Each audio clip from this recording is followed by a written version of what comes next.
परशुराम प्रभु आ जाओ करने को इमदाद।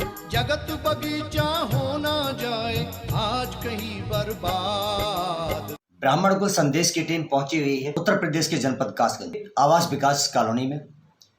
आइए विशेष व्यक्ति चर्चा में समाज के लिए कुछ ऐसी कुरीतियां आज फैशन के तौर पर चल रही हैं।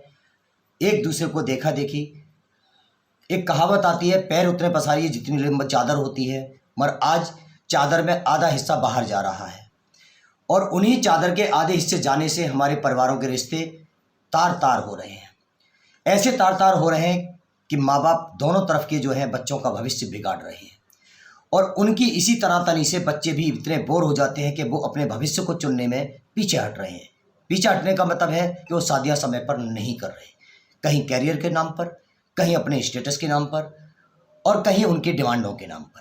आइए जानते हैं, इसी चीज़ पर हमारी चर्चा चल रही है। मुलाकात खास है डॉक्टर श्री कृष्ण शरद जी से। ये अपना परिचय देते हुए आपको थोड़ा इस पर विचार देंगे। समाज के दर्शक जितने भी हैं, अगर आपको अपने परिवार में अच्छाइयाँ लगती हैं, परिवार की खुशियाँ चाहती है तो अपनाइए, नहीं है तो मत अपनाइएगा। आइए जानते हैं इसी विचार में। डॉक्टर श्री कृष्ण जी, आपका स्वागत है ब्राह्मण कुल संदेश में। आप बताइए दर्शकों को कि इस पर क्या प्रकाश डालते हैं। जी, जहाँ तक प्रकाश की बात है, पहले मैं आपका अभिनंदन करता हूँ जो मेरे आवास पर आपका शुभागमन हुआ ब्रजेश मिश्रा जी के साथ।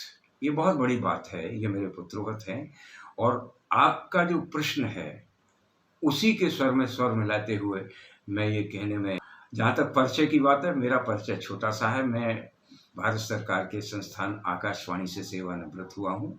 लगभग 17 वर्ष से अधिक हो गए और आज मैं यहाँ एक वरिष्ठ पत्रकार के रूप में सेवा कर रहा हूँ और वो भी मीडिया के लिए, रेडियो और दूरदर्शन के लिए। और जिस तरह से आप एक मेरा साक्षात्कार लेने के लिए मेरे निवास पर, अपने निवास पर पधारे हैं, तो मैं आपका अभिनंदन करना चाहूँगा। जहाँ तक आपने बहुत सारी बातें कही, तो पहली बात तो ये है कि आज का युग जो है अर्थ का युग है, धन का युग है। लोग लोभ में आकर सब कुछ भूल जाते हैं। आप पूछेंगे क्या परिवर्तन आया है, तो जहाँ तक मेरी दृष्टि में है, रिश्तों की बात आपने कही, रिश्ते तार तार हो रहे हैं। मुझे याद आ रही है, अभी पिछली साल शायद 6 महीने नहीं हुए होंगे, अभी शादियों के दिन थे। मेरे एक मित्र के यहाँ शादी हुई।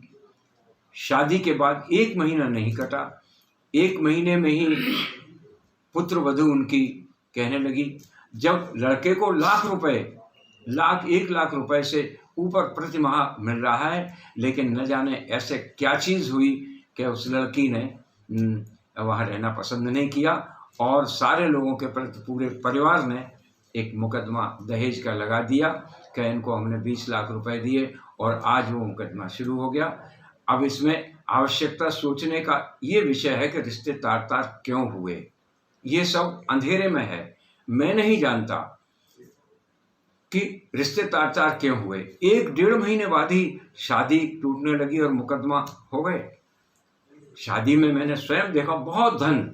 हम लोगों ने तो क्या है, शादियां की, ठीक है, किसी ने बिहारी जी के मंदिर में की बड़ी शान से, किसी ने बहुत ही मतलब ये है कि सादगी के ढंग, जिससे लड़की के पिताजी पर बोझ पड़े ही नहीं, लड़की पर बोझ ना पड़े, और दोनों तरफ का निर्वहन भी किया। लेकिन मैंने वहाँ देखा कि वास्तव में रुपए बहुत खर्च हुए, सजावट में भी खर्च हुए, दहेज भी दिया गया और उसके बाद रिश्ते तार तार हो गए। तो ये युग जो है सोचने का है कि, और अक्सर ब्राह्मणों की बात आप जैसे इसी बीच पे मैं एक बात और पूछना चाहूँगा जी। जब दोनों बच्चे थे, सभी समझदार थे, पढ़े लिखे थे जी और संपन्न परिवारों से थे, बहुत, आखिर वहाँ संस्कार संपन्न नहीं थे। दूसरी चीज़ आजकल ये भी है कि उम्र इतने बढ़ाव पे पहुंच जाती है जहाँ मेडिकल प्रॉब्लम्स होती हैं जो बच्चे सामने नहीं ला पाते। तो उन परिवारों को सोचना पड़ेगा, उन बच्चों को सोचना पड़ेगा कि अगर हम ओवर एज में शादी करेंगे तो प्रॉब्लम्स तो आएंगी। तो वहाँ विश्वास कैसे कर सकते हो अपने मजबूत रिश्तों के लिए? तो आपको समय पर शादी करना चाहिए, अपनी डिमांडों को नीचे करना चाहिए। पैसे से सुख नहीं खरीदा जाता, जो सुख जरूरत की होती है। बिल्कुल सच कह रहे हैं भारद्वाज जी। देखिए, धन से हर एक चीज़ खरीदी नहीं जा सकती। धन से रिश्ते जोड़े नहीं जा सकते। आपके ही स्वर में स्वर मिलाते हुए मैं ये कह सकता हूँ कि तन, धन और मन, अगर ये तीनों मिल गए तो कल्याण हो सकता है। केवल धन रहा, तन और मन नहीं मिले तो सब रिश्ते तार तार हो ही जाए। आज रिश्ते इसलिए तार तार ज़्यादा हो रहे हैं कि दोनों तरफ से अगर लड़के वाला नहीं कोई मांगता है तो लड़की वाला ये सोचता है कि भाई इसमें कहीं ना कहीं कोई कमी है, कहीं ना कहीं कोई झोल पड़ा हुआ है या खोट है, तो इसलिए कोई बात नहीं मांगी जा रही है। दूसरी बात, अगर लड़के वाला मांगता है तो लड़की पास नहीं होता तो सीधा कहता है साहब ये तो डिमांड के काम चल रहे हैं। आज परिवार में केवल शान शौकत देखी जाती है, संस्कार नहीं देखे जा रहे जी। हैं कि बच्चों के संस्कार क्या है। जी। जितनी आज की एजुकेशन है वो सामायिकता समाज के लिए नहीं है, वो केवल किताबी चीज समाज के लिए क्यों नहीं। अच्छा, जहाँ तक समाज की बात है, समाज में भी जो बात आपने भारद्वाज जी कही कि संस्कारशीलता नहीं है, ये सच बात है।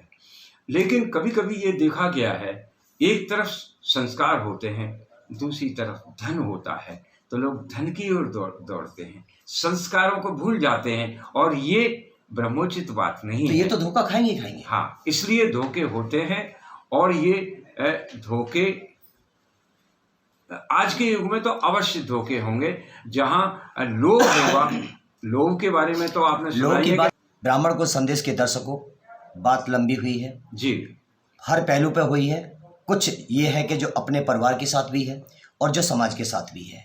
सभी को यही संदेश चैनल भी देना चाहता है, विशेष व्यक्ति से यही संपर्क करना चाहता है कि आप अपने परिवार में छोटी छोटी चीज़ों से भी खुशियाँ ढूंढिए, सामने वाले के लिए भी किसी तरह से परेशान ना करें।